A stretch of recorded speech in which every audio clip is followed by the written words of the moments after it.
നമ്മുടെയൊക്കെ വീട് അടിച്ചു വാരാനും വൃത്തിയാക്കാനും 200 രൂപയ്ക്ക് ആരെങ്കിലും നമുക്ക് കിട്ടോ? 300 രൂപയ്ക്ക് കിട്ടൂല. ഒരുപക്ഷെ കിട്ടിയാൽ പോലും ഒരു നിശ്ചിത പരിധി ഉണ്ടാകും. 10 മണി മുതൽ 12 മണി വരെയോ, 12 മണി മുതൽ 4 മണി വരെയോ, അങ്ങനെ ടൈം വെച്ചിട്ടായിരിക്കും ജോലിക്ക് കയറുക. എന്നാലേ നമ്മുടെ വീട്ടിൽ പ്രഭാതം മുതൽ വൈകുന്നേരം വരെ വിശ്രമമില്ലാതെ ഓടി നടക്കുന്ന ഒരു യന്ത്രമുണ്ട്.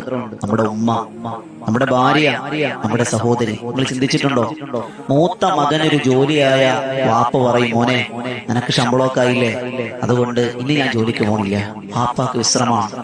മക്കൾക്ക് ജോലിയായാലും ജോലി ആയില്ലെങ്കിലും ഉമ്മാക്ക് വിശ്രമമില്ലാന്നേ, ഭാര്യയ്ക്ക് വിശ്രമമില്ലാന്നേ.